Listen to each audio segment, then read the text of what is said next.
You are in a pit of rants. This one's for Beast Leviath, who says, what I'd really love to hear is a longer form comparison of the various Weeb mediums.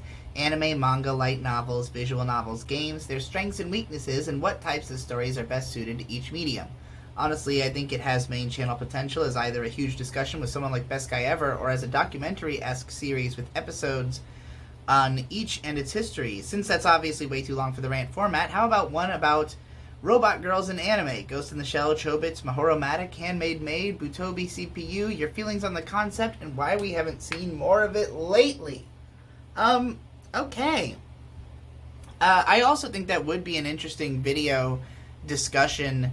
It's kind of a discussion that would be very hard to come to any, like, solid conclusions, because you could go on forever about, like, what works and what doesn't in different mediums, or how things can be translated.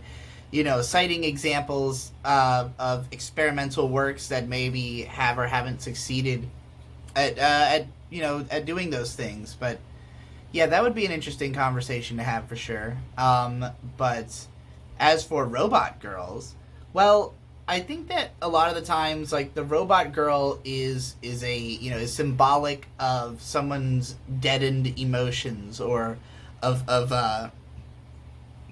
the feeling that, like, in order to get through, you have to basically just, like, do whatever, others tell you, and just, like, don't involve your own emotions because you don't know how to, like, trust those. You'd rather just, like, put your trust into the, the mechanism of, in the case of something like Chobits, somebody who, is essentially a caretaker, or in the case of Ghost in the Shell, society as a whole, as a caretaker, or as something that you interact with and are a caretaker towards.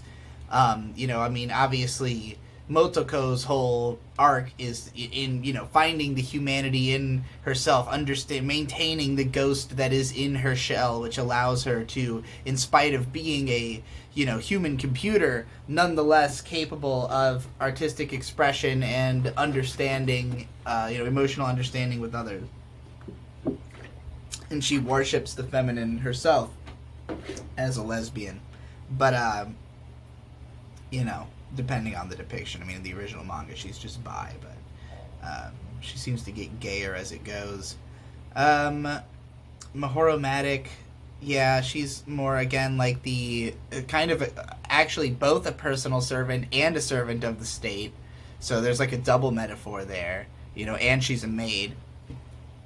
So there's definitely a connection being forged between the maid and the robot ideals there. Yeah. I would say, why haven't we seen more of it lately?